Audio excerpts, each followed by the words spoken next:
Hello everyone! Today we are going to talk about a history drama film called Marie Antoinette from 2006. A lot of interesting things are waiting for you. In order for Austria and France to make peace, Marie must marry the Prince of France. Marie prepares for the journey. Her mother asks her guardian to look after her when she arrives in France. A few days later, they arrive in France, where they are met by Anna, who asks them to say goodbye to their friends. She is then dressed in a special dress and taken directly to the palace. King Louis greets the girl and introduces her to his son. After a while, Marie marries him. At the ball, the king makes a toast to the future heir. Then they go to bed and pray. A new day comes. Marie is taught the traditions of the local nobility, but it all seems very stupid to her. During breakfast, she asks her fiancé about his hobby of making keys. Today they have to attend a church service. There, Marie and her maid are laughing at an elderly woman who has fallen asleep during prayer. Anna notices their joke and asks them to behave. That evening, the family gathers for dinner. The Countess du Barry joins them. Marie asks who she is. She calls her the king's mistress, and other people gossip about how long the prince's marriage will last. The next day, Marie's husband goes hunting. When he returns, she suggests that he have some fun, but he is tired. Later, Marie meets Ambassador Mercy, who asks her to give up horseback riding because it can cause infertility. Her mother hopes that Marie will be able to establish a relationship with the prince and bring good news about the heir. So she tries again to spend time with him, but Louis again refuses and falls asleep. Marie does not understand what is happening to her. Life at court is very difficult, and the Countess du Barry looks at her strangely. Days pass, but Marie does not fit into French society. Her mother writes her letters asking her to establish a relationship with the king's mistress. All the ladies of the court consider du Barry a fallen girl. She used to be an ordinary peasant girl, but she learned how to manipulate men.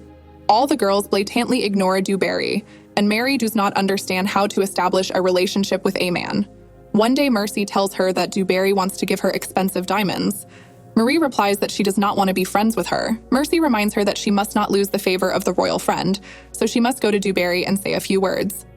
In the evenings, the king has fun with du Barry while his son Louis reads books on mechanics. As a result of the civil war in Poland, Russia and Austria gained some territory. This put them in a difficult position because Poland was an ally of France. However, Marie does not care about all these political problems. While Louis wants to go hunting, Maria fears that the king's new wife will give birth to a child before she does. The King of France does not intend to worsen relations with Austria because of recent events. He is concerned that the prince and Marie are not living as husband and wife and sends the royal physician to make sure they are okay. When the royal performance is over, Marie starts clapping loudly, but she didn't know that in France this is considered bad form. Marie receives another letter. Her sister is expecting a baby, and Marie has become a disgrace to them. In the evening, Louis finally starts to approach Marie, but quickly turns away and apologizes. During breakfast, Anne arrives with the news that the Countess de Provence has given birth to a child. This boy will become the new ruler of Bourbonnais. Marie congratulates the woman, but is actually very jealous of her. There are rumors at court that Marie is barren. Every day she tries on many new clothes, drinks champagne, and gambles. One day she gets so drunk that she agrees to go to a masquerade, and her husband goes with her. Marie notices a man who is clearly looking at her. It turns out to be a young count from the Swedish army. Marie flirts openly but does not cross the line. Louis asks his wife to leave because he feels uncomfortable. Only in the morning does everyone return to the palace. The couple was told that the king was sick with smallpox and that his life would soon be over.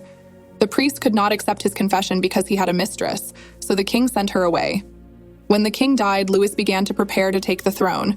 From that day on, Marie became queen. Her birthday was celebrated on a grand scale. Although she is now a queen, her love of gambling has not disappeared. Her husband asks her to go to bed, but she decides to stay with the guests. The king and queen's chambers are a real dump. During the day, she is told that she spends a lot of money, so there is nothing left for charity for the people. Marie is not interested in this as she is in a hurry to try on new dresses. At the same time, Louis is trying to understand the art of politics. Americans are asking for help to make a revolution. The council asks him to help America and send money there, and Louis agrees. Marie's brother comes to visit her and immediately starts lecturing her. Her gambling and partying will not bring her any good. That evening, Louis got close to a woman for the first time. Marie was very happy and after a while gave birth to a girl.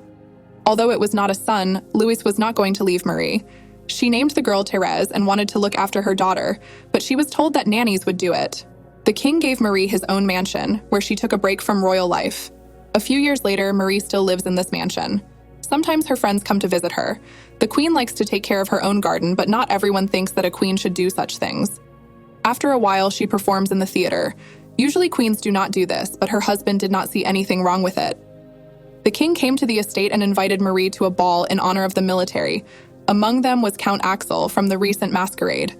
All evening, they kept their eyes on each other, drinking a lot of alcohol along the way. Because of this, Marie openly flirts, which other people consider unacceptable. As soon as everyone falls asleep, Marie runs off to a meeting. This is how the secret affair began. When he left the palace, life began to seem boring, and in her free time, she remembered this relationship. The people of France are starving, but the king is not going to reduce benefits for Americans. And Marie became a real evil for the people. She spends a lot of money on her life. But Marie is not interested in the opinion of her fellow villagers. One day she is told that her mother has left this world. A year later, she gives birth to a son. The entire nobility rejoices in the air, but the people of France still hate her. An angry mob seizes the Bastille. Most nobles are ready to flee, but the king and queen decide to stay. Louis is demanded to give food to the peasants, but the royal family does not change their principles, which is why the crowd approaches the palace at night. Marie decides to go out into the crowd and bow down, but obviously, this hasn't changed anything. Marie returns to her husband, and they have one last dinner in the house. Eventually, the couple leaves, and we see that the palace is completely destroyed.